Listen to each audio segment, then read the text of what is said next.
Reka turebere hamwe uburyo wahahira kuri AliExpress.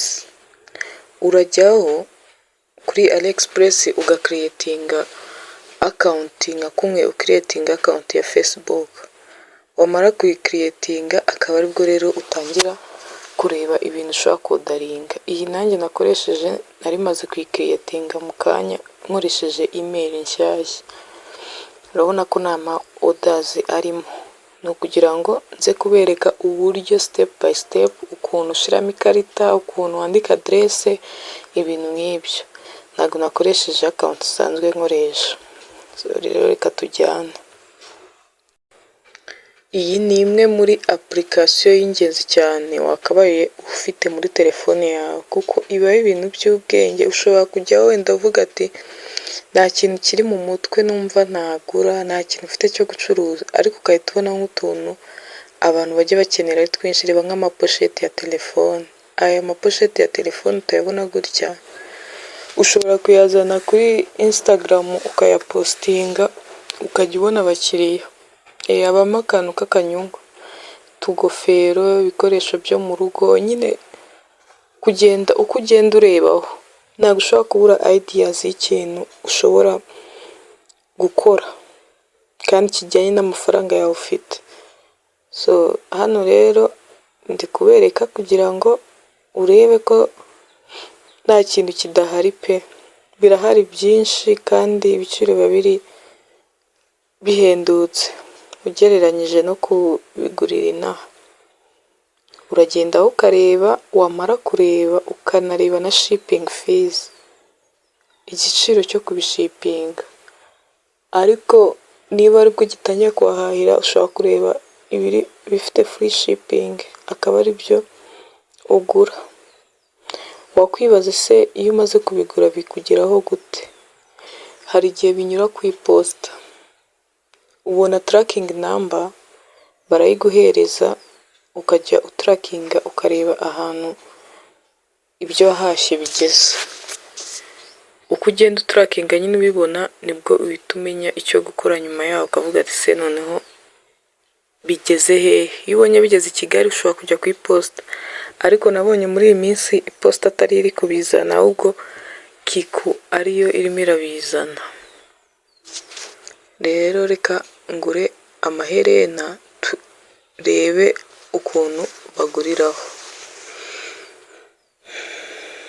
Hano nagenda reba, ndavuga ni kangure amaherena adahenzemo, ariko ntabwo nkunda amaherena ahendutse, ariko napfuye kuyagura kugira ngo turebere hamwe ukuntu hano bikora. Impamvu mpisemo amaherena ni ukubera ko nabishize muri post nkabona abantu benshi bari kumbaza amakuru yabyo. Reka turebe. Muri kubona aya maherena uyazanye ukayacuruza waburamo akanura. Ndi kubona turi ari twiza, kanze nugure. Dupfa kugeragezamo, ariko iki nabonye ibintu nk'ibi ngibi akenshi iyo igiciro kiri hejuru ni nabyo biba bifite karite nziza. Rero ushaka kugurisha high quality wajya ureba izifite price nini, noneho wowe ukaza pricinga accordingly bijyanye n'ukuntu wabiranguye nyine. Uko niko rero hano bagura. Uragenda ugahitamo ugashyira mu gatebo, mu ka basket, ubundi nkahita ndeba n'ayandi, ngashakisha ayandi ndeba ko yaba meza.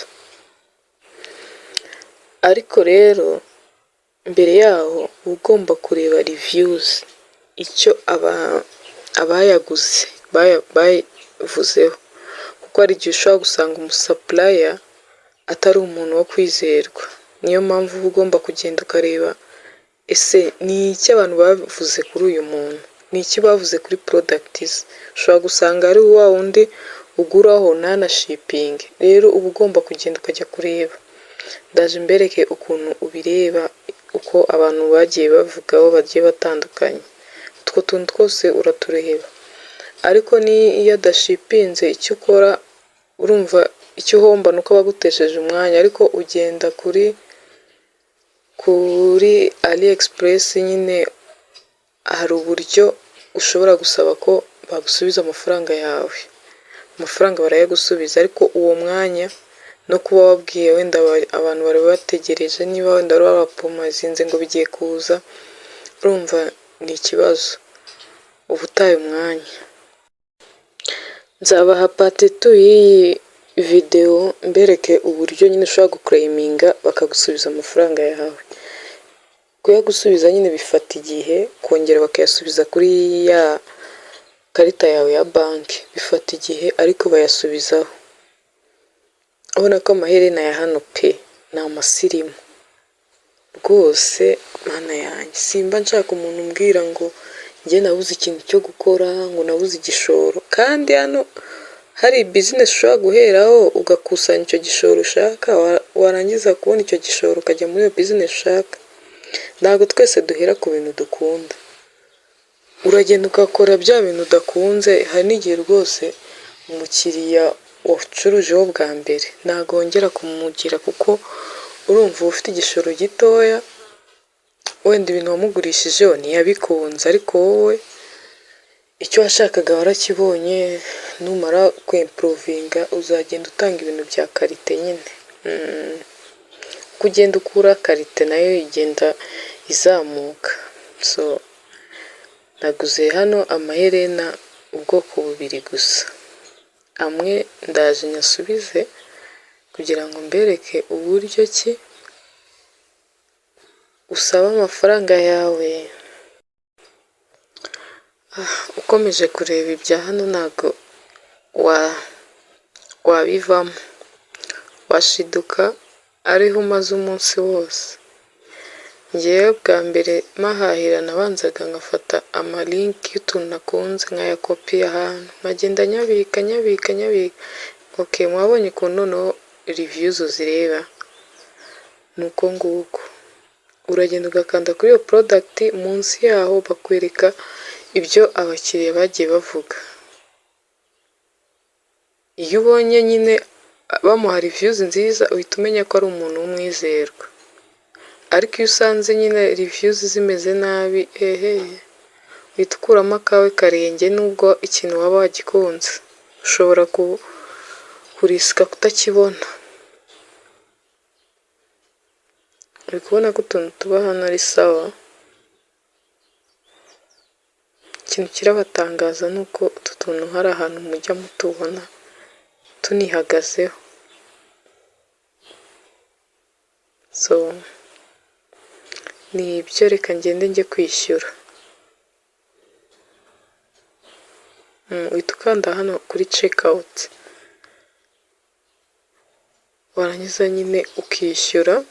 Ngiye gushyiramo ikarita yanjye, nshiremo na adresse ahantu bazabyohereza. Ubundi njyewe akenshi sinjya nshiramo adresse zanjye, nshiramo iz'undi muntu nyine, kuko njye ntabwo mba nshaka izo stress zo kujya kwirirwa ntegereje umuntu ukora delivery cyangwa nicaye ku iposita. Rero nshiramo iz'undi, ariko uyu munsi reka nshiremo izanjye. Iyo washizemo izawe kujya kubikuzanira, wenda utumye undi muntu, bisaba ngo umuhe ID yawe, ariko iyo washizemo iz'uwo muntu urumva akoresha ID yiwe, ntabwo ibyirirwa bikugora nyine, arabikuzanira. Ushobora gushiramo iz'umupatina wawe, cyangwa niba ufite umukozi wizerwa ukazishiramo. So aho ngaho ugashyiramo amazina yawe yose ari ku ndangamuntu, kuko urumva ni indangamuntu bamenya ko ibintu ari ibyawe. Ariko iriya zeru nshizeho kuri nimero yanjye ntabwo ari ngombwa. Ugashyiraho na location, kuko nk'ubu ngubu ni Kiko isigaye bikuzanira, iraguhamagara ikagusanga iwawe mu rugo ikabikuzanira. Rero urumva ko ushyiraho adresse zawe zimwe za nyazo. Hari ikintu kijya gicanga abantu benshi, bakakubaza zip code. zip code y'u Rwanda ni 05. 05 nyine buri gihugu kigira zip code. Rero bakubajije zip code y'igihugu urimo, iyacu yo mu Rwanda ni 0 inshuro 5. 0. Nizere ko ako katazagucanga. Noneho uhita usevinga kugira ngo ubutaha nujya kodaringa bitazagusaba kongera gushyiramo izo aderesi. Ubundi wamara kuzemeza ukajyaho ikarita. Tugiye kodaringa, tugiye gupuresinga oda, barahita batubwira dushyiremo ikarita. Ikarita rero akantu kajya gacanga abantu benshi ku ikarita ni aka ka CV, mbese izi double V ebyiri, CVV kajya gacanga abantu benshi. Ubundi CVV ni turiya tunuza tubare 3 tuba inyuma ku ikarita yawe. Ikarita rero ntabwo ndi buyishyiremo mureba kugira ngo mutazahakinga ikarita yanjye ngashinduka udufaranga twanjye mwaraturiye. Ugashyiraho amazina yawe, aho handi ugashyiraho igihe ikarita izarangirira. Ubwo rero iyo umaze kubishyiramo, icyo igihita gikurikiraho ni ugukanda handitse pay now, ukahita wishyura. Ntago bigoranye. Twa tubare nababwiye tuba ari 3 natwo ukadushyiramo. Utwo tubare iyo umuntu atuzi ashobora kukurira amafaranga rwose. Urabona ko payment yamaze gukunda. Ubu rero igisigaye ni ukugenda nkareba niba oda yanjye bayemeje.